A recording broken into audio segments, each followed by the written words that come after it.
Buenos días, queridos hermanos.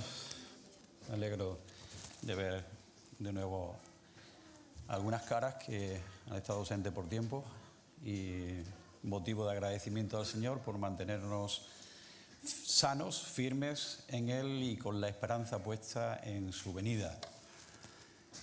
Quiero comentaros algo acerca del retorno de Cristo.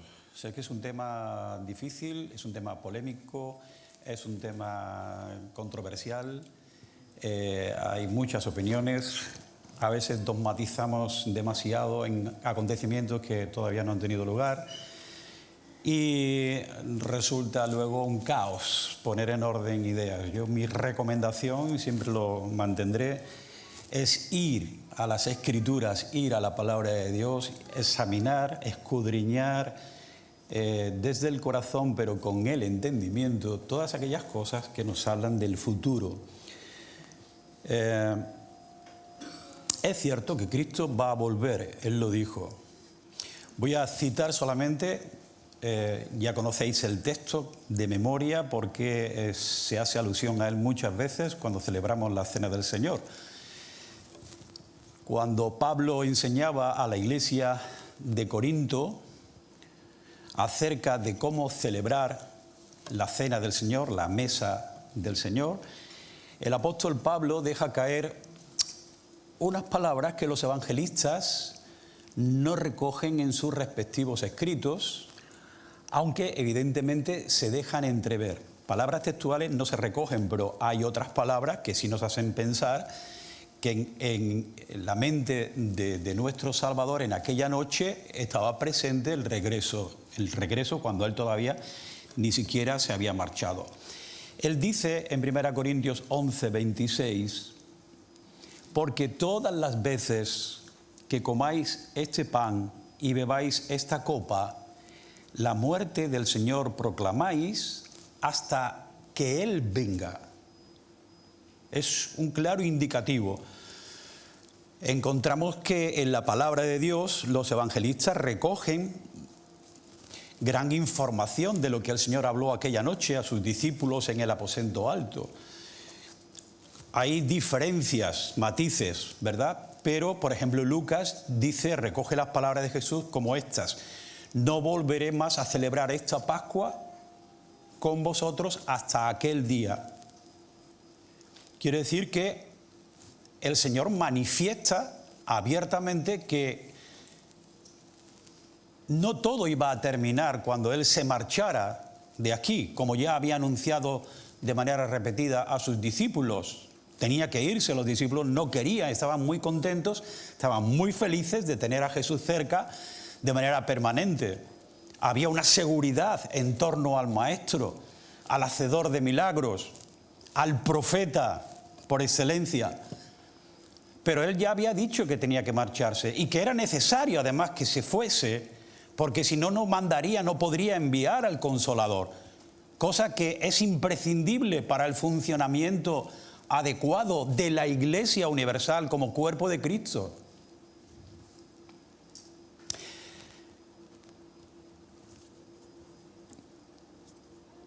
Estas palabras no se las inventaron ellos, fueron recogidas como un testimonio directos, porque fueron testigos directos de lo que escucharon de parte de Jesús. Y este memorial, por cierto, se asienta en el pasado, evidentemente, porque es algo que ya ocurrió hace 2000 años, pero que celebramos en el presente, porque es temporal, pero que también se proyecta al futuro, porque habrá una continuidad.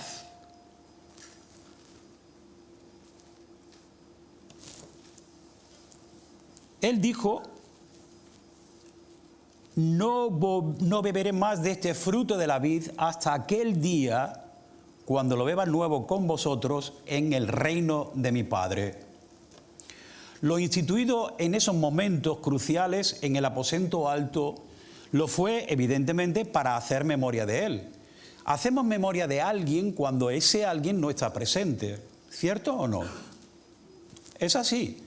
Se ha marchado, le echamos de menos, hablamos de Él, recordamos sus vivencias con nosotros, sus anécdotas, lloramos, nos reímos, pero cuando ese que se marchó vuelve, ya no hace falta hacer memoria de Él, porque está presente.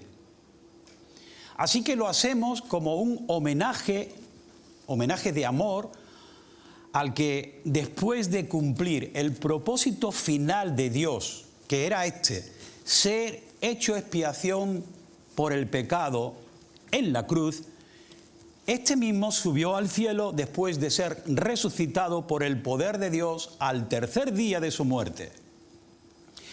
Así que con este mandamiento dejó establecida también una promesa: no beberé más de este fruto de la vid, o, como dice Lucas, comeré de esta Pascua, hasta aquel día cuando lo beba nuevo con vosotros en el reino de mi Padre. Así pues, esa promesa no se ha cumplido aún, pero al celebrar esta conmemoración que acabamos de celebrar, estamos anunciando también su cumplimiento.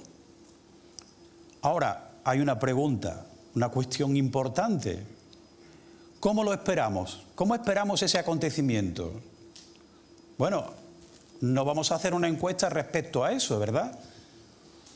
Pero posiblemente entre nosotros haya hermanos o gente que aún no son creyentes, primero que eso no lo crean, otros que si siendo creyentes pueden pensar que ya llegará su momento o que llegará inminentemente. Ahora estaban hablando de que ahora en septiembre ya era el momento definitivo, esto se está aplazando, se aplazará hasta dentro de no sé cuántos años, hasta que alguien supuestamente acierte, si es que vive entonces. Pero si visitáis las páginas de YouTube, hay infinidad de gente que están diciendo cosas que es para taparse los oídos, pero que hay una infinidad de gente, una legión de gente detrás de esos seguidores, haciendo caso omiso de lo que ya el Señor anunció en su momento. Aquí está el Cristo, no lo creáis.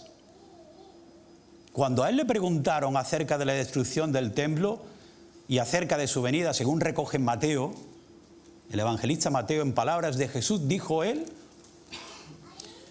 que ni aún el Padre, ni el Hijo siquiera, ni los ángeles del cielo, ni los hijos saben el día y la hora, solamente el Padre.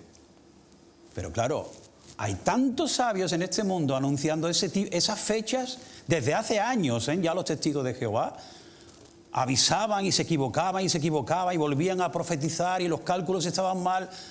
Así se han aburrido, yo ya creo que ya no anuncian ninguna fecha.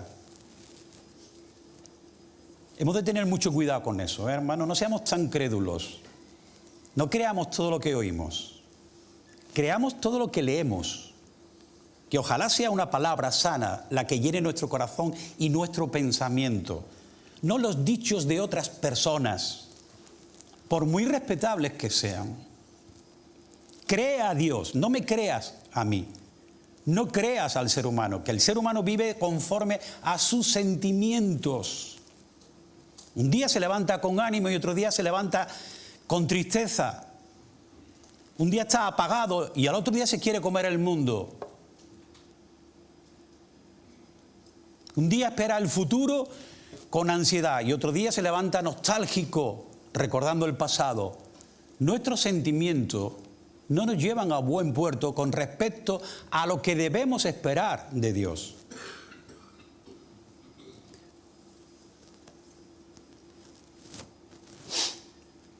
Durante siglos, fijaos bien, el Señor había anunciado su venida por medio de los profetas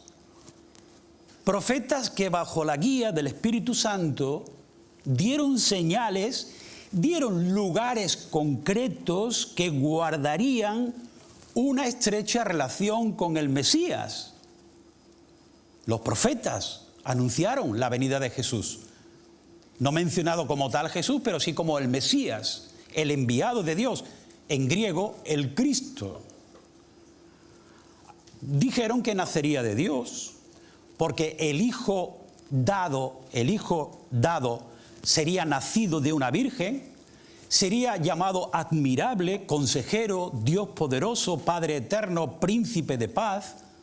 Aquel niño cuyos orígenes, nos dice Miqueas, fueron desde los días de la eternidad, es decir, sin principio ni fin, ese niño sería dado a luz en Belén de Judea, la cuna del rey David, su pariente en la carne, lo cual le confería de manera automática y por decreto divino el título de heredero al trono de Israel.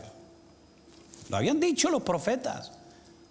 Una y otra vez, por siglos fue anunciado. Estas indicaciones y muchas otras indicaciones estaban en el conocimiento de los estudiosos y sabios de la ley. No eran ignoradas. Incluido el tiempo concreto que marcaba el profeta Daniel sobre aquel Mesías al que habrían de quitar la vida para terminar con el pecado de una vez por todas. Daniel capítulo 9. Hasta eso fue dado. Sin embargo, ¿qué pasó?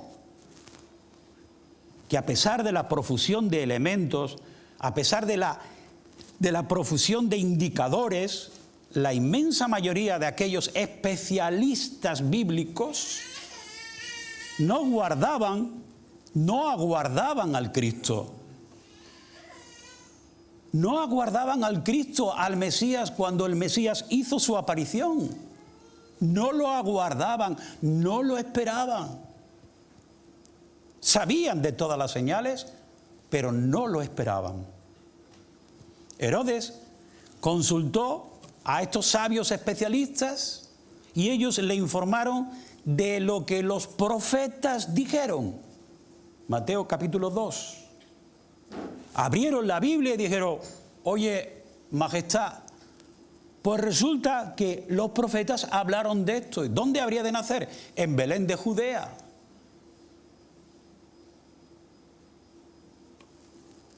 Sin embargo, como digo, ninguno le esperaba. Sabían, pero no esperaban. Yo no creo que nosotros debamos estar en esa situación. Nosotros esperamos a Jesús desde el cielo en su venida para quedar aquí.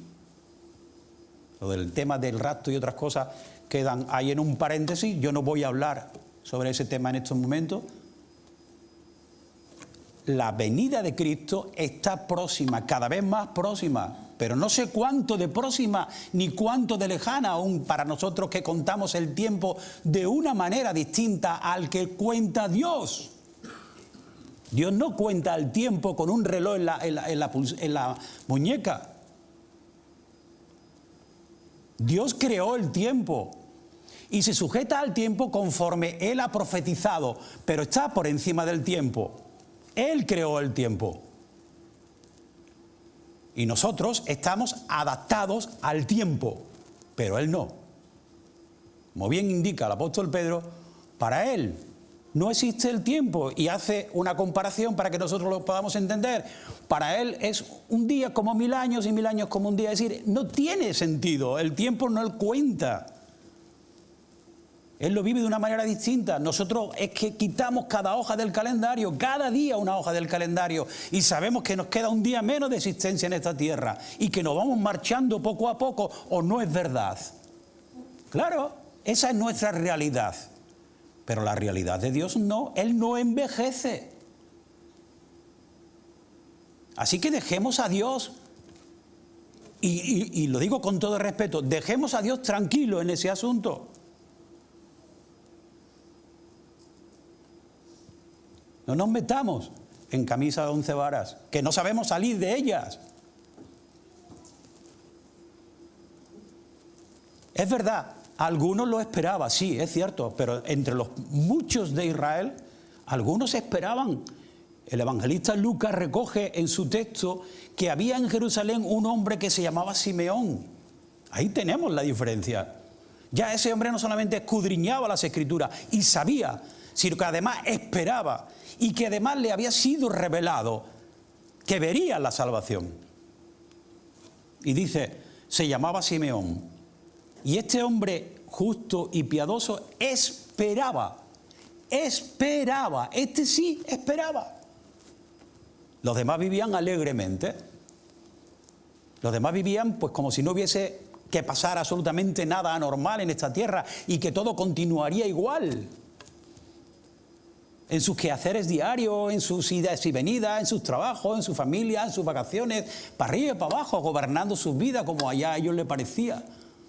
Pero Simeón esperaba la consolación de Israel y el Espíritu Santo estaba sobre él. Y por el Espíritu Santo se le había revelado que no vería la muerte, a él sí.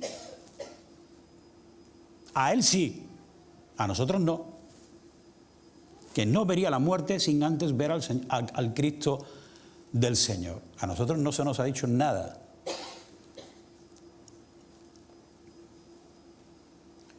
Yo llevo 50 años en el Señor convertido. 50 años, se dice pronto. Medio siglo.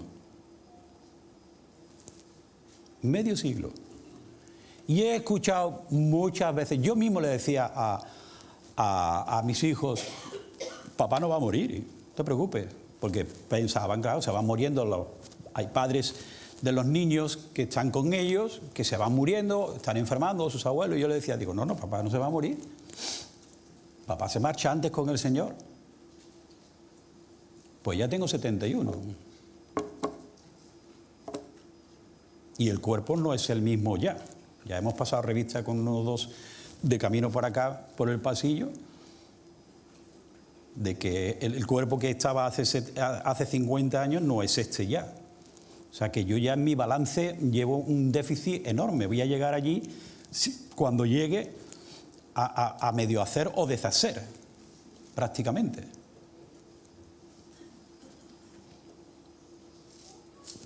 ¿Cuántos esperamos al Señor, pero de corazón? Se dice que muchas doncellas hebreas, durante siglos, aguardaban ser la escogida para que Dios se dignara traer al que habría de ser el Mesías. Porque Isaías 7, versículo 14, profetiza que una virgen, una doncella, dará a luz al escogido. Entonces, como no se sabía quién podría ser, durante siglos las doncellas pensaban que podría ser una de ellas. Y todas esperaban. Como es lógico, el tiempo fue matando esa ilusión, porque era una ilusión, era una dicha, era una bienaventuranza tremenda de parte de Dios, escoger a alguien para que dé a luz a aquel que dijo sea la luz, y la luz fue hecha. Imaginaos. Hasta que una de ellas fue visitada por Gabriel, el ángel, siervo de Dios, en la ciudad de Nazaret, como relata Lucas en el capítulo 1. Así que el Altísimo impartió su gracia sobre la escogida, María, otra doncella, nada más que otra doncella, quien sin renunciar, claro, evidentemente, se mostró dispuesta ante el ángel para que la voluntad del Todopoderoso hiciera visible su promesa. Los cristianos creemos que, según la Biblia, Jesús volverá a la tierra. Su segunda venida es anunciada en el Nuevo Testamento, también en el Antiguo, por supuesto. Él dijo a sus discípulos, voy a preparar un lugar para vosotros y vendré otra vez. Juan 14. Jesús dice a Pedro, si yo quiero que refiriéndose a Juan, se quede hasta que yo venga, ¿a ti qué? Juan capítulo 21. Este mismo Jesús que ha sido tomado de vosotros al cielo, vendrá de la misma manera tal como le habéis visto ir al cielo. De la misma manera. ¿Cómo se fue? Subiendo hasta que la nube le ocultó.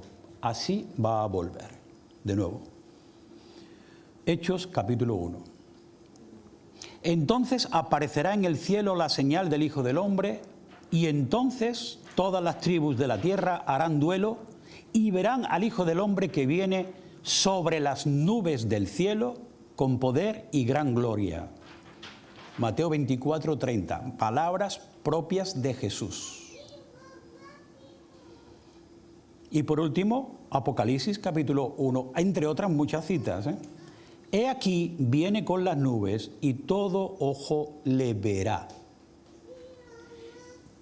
Toda persona, porque aquí la palabra ojo se menciona como sustitución de la persona, porque no, los ojos no ven solo, evidentemente, están en las personas, toda persona lo verá. Estas dos últimas citas que he dado están tomadas del profeta Daniel, capítulo 7, donde se habla de la llegada del Hijo del Hombre. Mirad, hay otras muchas citas que las ahorro, evidentemente. Aunque Dios va a cumplir lo que prometió, hemos de preguntarnos seriamente, de verdad, confiadamente, a nosotros mismos respondernos: ¿anhelamos que llegue ese momento? ¿O nos resignamos solo a que el tiempo pase? Porque si hiciésemos una encuesta tendríamos muchísimas opiniones y muchas de ellas ya las sé yo, porque he formado parte, como os digo, 50 años de la Iglesia y hablamos muchas veces y escuchamos decir: bueno, a mí me gustaría que el Señor se tardara un poco, a ver si me da tiempo casarme. Estar un tiempo disfrutando en pareja y luego ya que venga. Como si esto fuese a la carta. La segunda venida a la carta. A mí me gustaría concretar muy bien el trabajo que quiero hacer, terminar mis estudios y desarrollarlo un tiempo. Yo calculo que en 25 o 30 años sería buen momento. Ya estableceré mi empresa, tendré mi familia, mis hijos y ya. Otros te dicen: no, yo quiero que mis hijos se conviertan antes porque después se va a formar un pitoche de 1000 pares de narices y esto no vaya por dónde cogerlo. A ver si el Señor se digna venir después de todo. Y así vamos escogiendo poco a poco el momento. Como si el Señor escuchara ese tipo de oraciones. Venga a nosotros tu reino, nos dijo el Señor Jesús que deberíamos orar. Que venga, pero no cuando yo quiero, sino cuando tú quieres. Cuando en tus propósitos esté estipulado. Me da igual si tardan 1000 años más, como 5000 años más. ¿Quién lo sabe? ¿Quién lo sabe? No estoy haciendo una apología del tema. Esto tiene un fundamento, una razón. Es esperando. ¿Cómo lo esperamos? Observamos las señales que se darán antes de ese evento, por ejemplo, porque están reflejadas. ¿Estamos preparados para recibirle o nos acomodamos a una forma de vida que nos gusta en el fondo? Porque nos gusta, porque no queremos deshacernos de ella. Cuando estamos afligidos por las enfermedades que vienen una y otra vez y cada vez de manera más grave a nuestra vida, decimos: ojalá el Señor me lleve ya. Eso decía mi suegra muchas veces, y mi suegro, pero estaban hasta aquí de años, ¿no? Porque cada año o cada día de esos años eran aumentos de dolores, de problemas. Es decir, el Señor debería llevarme ya.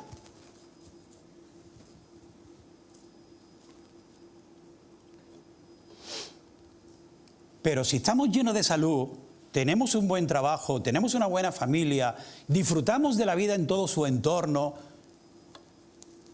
quizás no nos estemos queriendo plantear que el Señor venga ya, me va a quitar lo mejor. Porque después de estar penalizado por muchos años sin trabajo, esto y lo otro, para resulta que me va a fastidiar el asunto.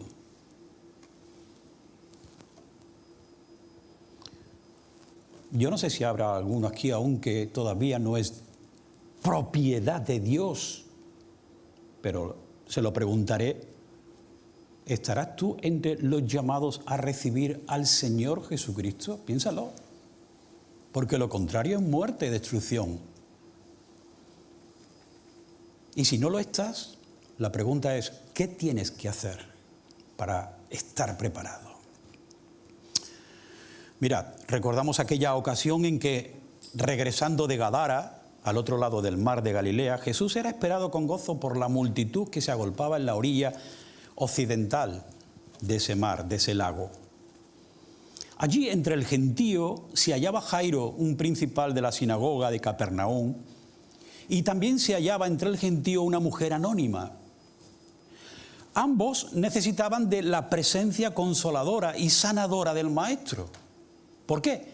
Pues porque sus vidas, acostumbradas uno al bien y otra al mal, habrían de dar un cambio radical. Esas vidas no podían seguir como estaban. Ellos no se conformaban a dejar las cosas tal cual estaban. Querían cambios en su vida y esperaban. Había una multitud grande, pero fijaos bien que el evangelista destaca dos tipos de personas: los que tienen unas necesidades de que otros que están con él se curen, se sanen, y otros que padecen la propia enfermedad. Así que no todos esperaban a Jesús de la misma manera. Uno indiferente, otros para atizarle, otros para acusarle, otros para ver muchos milagros para acá y para allá. Pero había gente que estaba allí y le esperaba de verdad, ansiosamente, con el reloj en la mano. La Escritura dice, cuando Jesús volvió de allí, de Gadara, la multitud le recibió porque todos le habían estado esperando. Todos igualmente no. Ya repito que cada uno tenía unas intenciones sobre la venida de Jesús, desde el otro lado del lago. Cuando esperamos a alguien con ansia, pueden ser principalmente por dos cosas, principalmente. O por odio, para ajustar cuentas, o por amor. Jesús dijo que vendría por segunda vez. ¿Cuántos le creemos y cuántos al creerle demostramos con hechos que tomamos en serio su promesa y se nos hace largo el momento de su llegada? ¿Cuántos?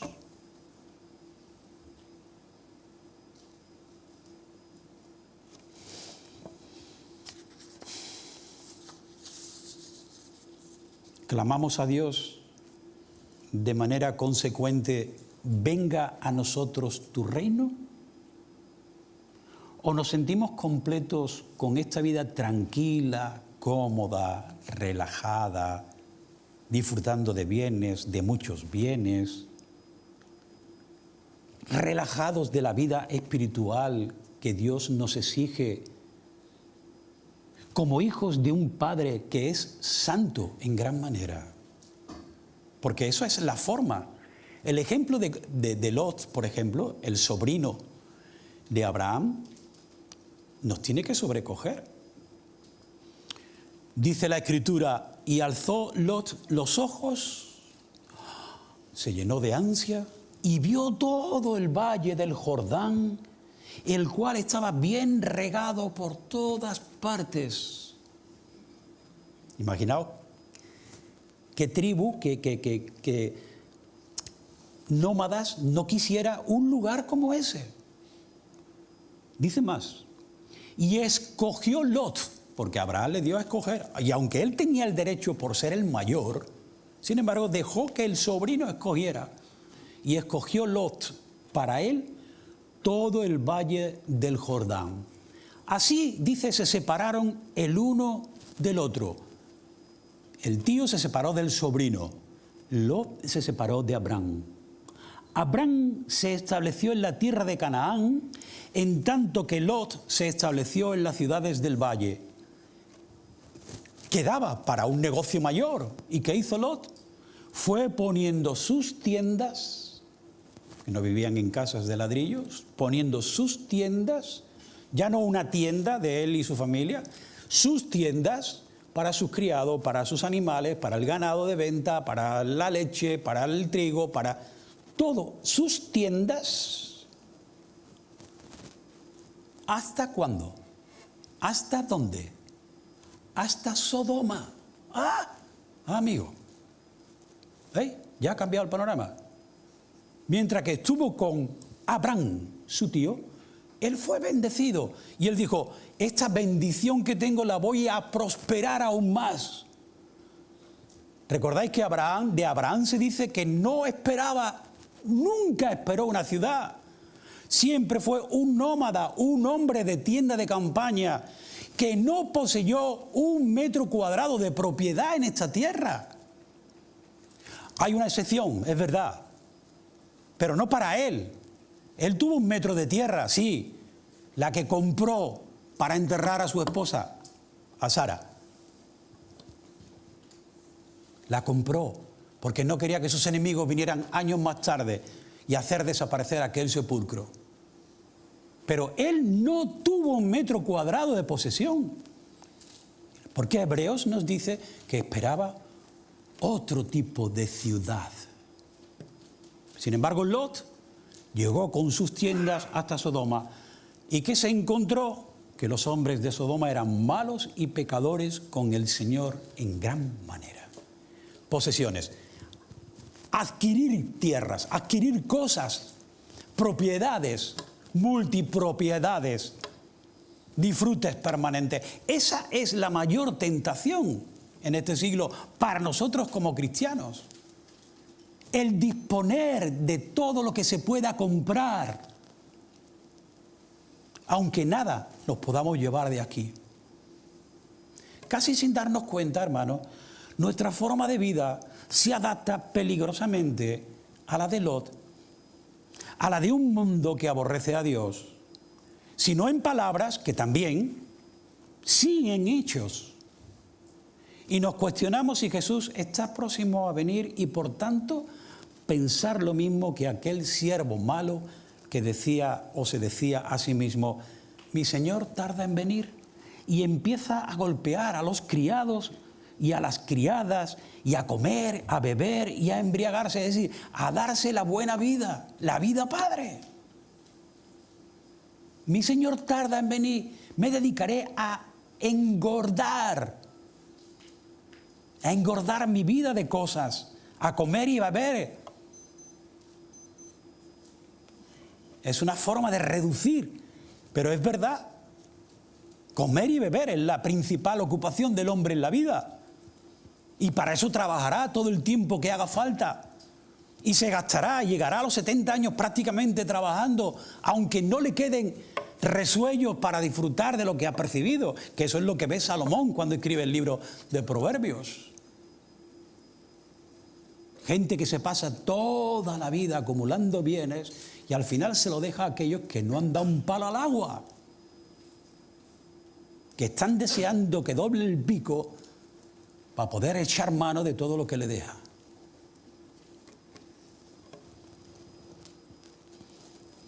Aquellos otros burladores en tiempo de Pedro también decían lo mismo. ¿Dónde está la promesa de su venida? ¿Dónde está? ¿Dónde está?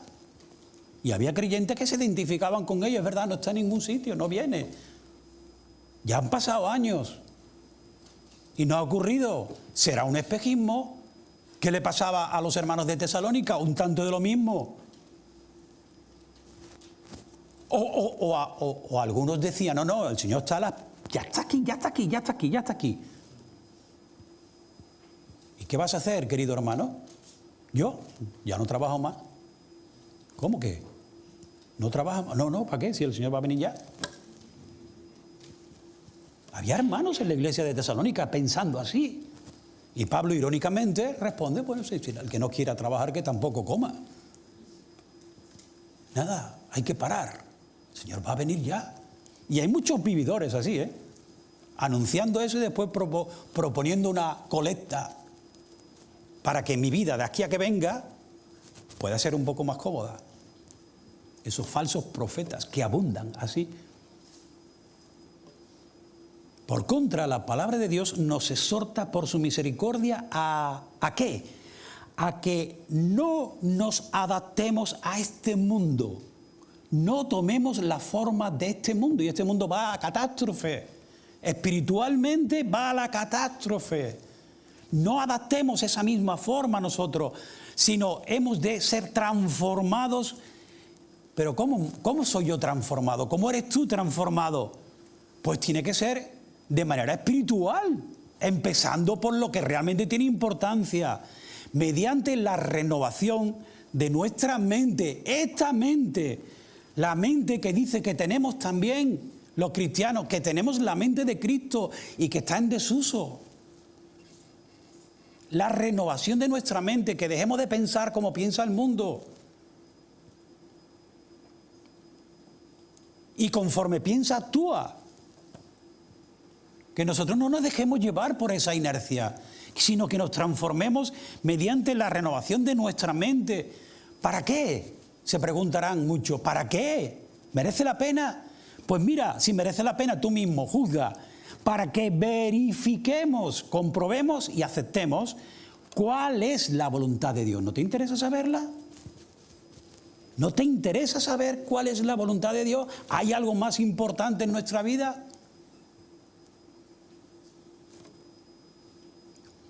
Y la voluntad de Dios es esto, 2 puntos. Lo que es bueno, lo que es aceptable y lo que es perfecto. Si esto te parece poco, apaga y vámonos. Como decía Gabriel al principio, o al intermedio, hemos de ser conformados a la imagen de su Hijo Jesucristo, y eso conlleva un ejercicio pleno de identificación con Él, en primer lugar, aceptando su voluntad como buena, agradable y perfecta, viviendo por ella, claro, evidentemente, practicándola, llevándola a su cumplimiento, a su ejecución, porque si no, no vale absolutamente para nada. Tú puedes hacer unos planos maravillosos de un edificio y quedarse en nada porque ni siquiera has tenido el valor de comprar el terreno para edificarlo. Y ahí se quedan los planos. Ejecutar la voluntad de Dios es prioritario para la vida del creyente, si es que nos llamamos creyentes, si es que somos hijos de Dios, porque si no somos hijos de Dios, yo no estoy hablando entonces absolutamente nada. Pero si somos hijos de Dios, la conformación tiene que ser progresiva para estar a la imagen de su Hijo Jesucristo. Y eso no se hace de un día para otro. Eso es una acción permanente del Espíritu Santo en nosotros, siempre y cuando nos dejemos llevar por lo que su palabra nos va indicando. Si nuestras tiendas se extienden más allá de las fronteras de la santidad, como hizo Lot, llegó hasta Sodoma, y damos paso, por ejemplo, al sincretismo, y el sincretismo, ¿sabéis qué? Es una forma filosófica de decir, todo vale. Hoy en día se piensa así en el mundo. Todas las opiniones son válidas. Tú puedes escoger la que quieras. Me voy a entretener ahora dando ejemplos de lo que vamos viendo cada día en los periódicos, en las noticias. Pero ese es el sincretismo. Todo vale. Lo ha dicho Juan desde aquí, desde el púlpito. Todo vale. No, no vale todo. No vale todo. Jesús hubiese aprobado que todo valdría y no hubiese dicho de los fariseos lo que dijo. Por ejemplo, vamos a quedar bien todos. Vamos a quedar perfectamente. Nos damos todo un abrazo porque todo vale. No, todo no vale. El hedonismo, es decir, vivir bien, fomentar el placer como norma de vida. Eso es un fin propuesto por las personas de este mundo. Vivir bien. ¿A quién le gusta sufrir? A nadie. Sufrir por nada es tontería. Si hay que sufrir, se sufre. El hedonismo, búsqueda del placer, por el simple hecho de sentir placer. Con lo que tengo, con lo que dispongo, con lo que me llena. Y después está la avaricia, el todo poseer. No hay límites. No hay límites. Y en el poseer No siempre la obra de Dios sale beneficiada, ni muchísimo menos, os lo digo. Por experiencia ya conocida por muchos años, no favorece prácticamente al pueblo de Dios, ni favorece a la obra de Dios. Cuanto más poseo, más quiero poseer. Y eso significa que soy un egocentrista de 1000 pares de narices. Había hermanos que decían, yo, si me tocara la lotería, me tocaran 100 millones, daría 20 millones a la hora. Mentira. Lo dices porque no te ha tocado. Eso es así. Aquel hombre le dijo, el pastor le dijo al otro, si ahí tienes 2 gallinas, ¿estarías dispuesto a dar una para la obra de la iglesia? Ah, no, 2 gallinas son mías. Las 2 gallinas sí están aquí. Los 100 millones de euros no están. Entonces, cuando no tengo, doy de lo que no tengo. No. No penséis que la obra de Dios se beneficia. Somos más egoístas cuanto más tenemos. En términos generales, por favor, no estoy juzgando, ¿eh? En términos generales, ¿es así?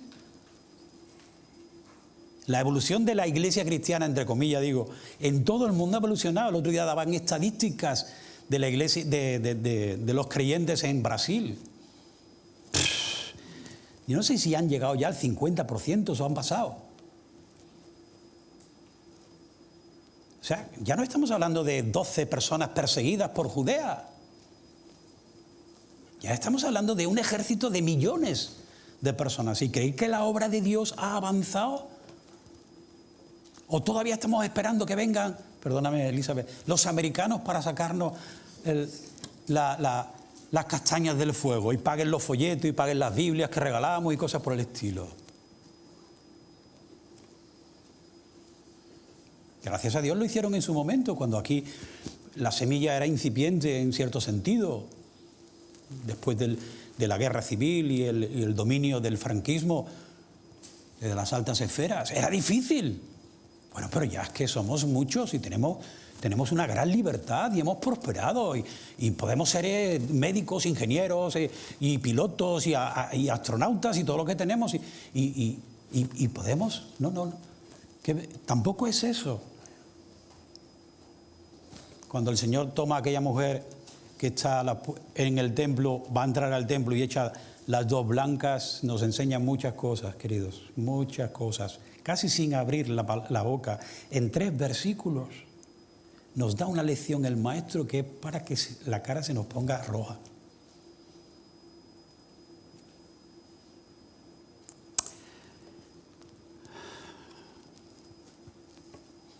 Si seguimos así, vamos a acabar sumergidos en la confusión de otras Sodomas a las que inevitablemente aguarda la destrucción.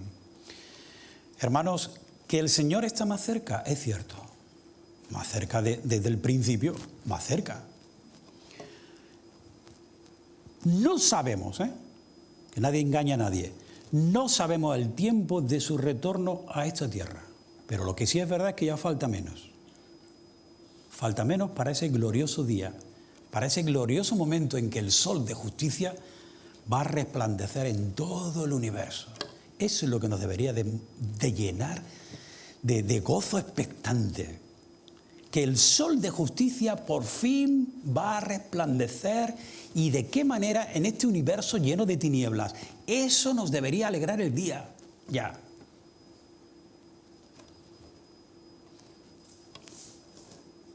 Él va a asentar definitivamente el eterno reino de Dios. Y respecto a eso, ¿qué nos exhorta la palabra a nosotros? Pues mira qué sencillo, aquí es donde yo quiero llegar al resumen. ¿Por qué estoy diciendo todas estas cosas? ¿Para crear polémica? En absoluto. Escudriñad vosotros las Escrituras. A mí me cuesta también escudriñarlas para entender cosas.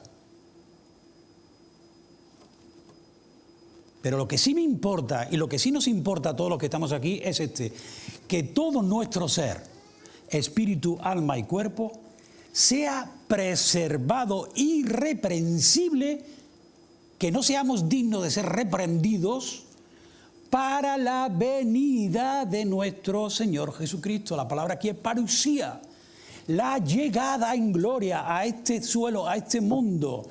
Eso es lo que a mí me llena de responsabilidad y de temor. Que nuestros corazones sean presentados irreprensibles cuando Él venga. Que no nos pase, como indica el mismo Jesús en Mateo 24 y 25, allí está el sermón escatológico, que tenga que decir, nunca os conocí. ¿Cómo? Yo estuve en el culto casi todas las semanas, algún día falté, pero bueno, eso se le perdona a cualquiera. Y daba mi ofrendita y hacía mis cositas, algunas cositas dentro de la iglesia, poca, pero bueno. Nunca os conocí. Ojo, ya me ha fastidiado el día, Juan. Ahora me va a cargar la conciencia. Bueno, si es por el Espíritu, que el Señor te cargue la conciencia y te la descargue con su presencia consoladora. Pero bueno, también está la otra parte. Ven, buen siervo y fiel. Bienaventurados sois, porque me habéis atendido. Son dos partes, ¿eh? Escoged las que vosotros estiméis mejor para salir contentos, pero siempre acercándoos a vuestra propia realidad, que yo la mía ya la tengo complicada. Que cada palo aguante su vela.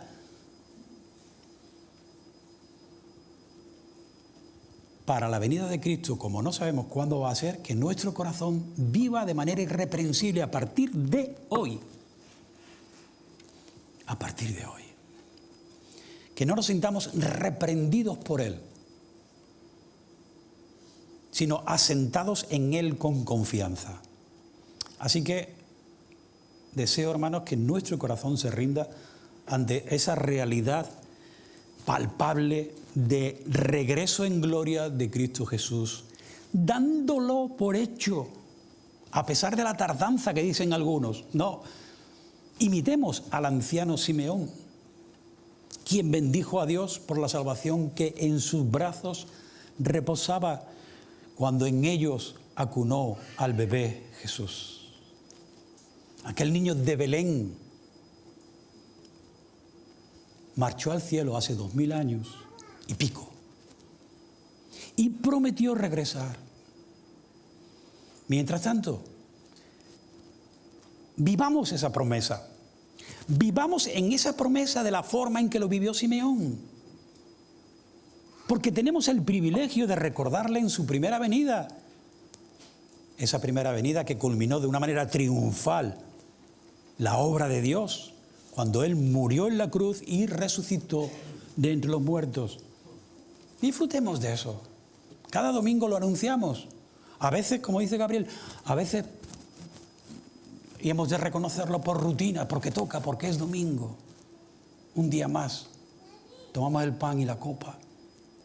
La mayoría de las veces sin discernir lo que eso supone.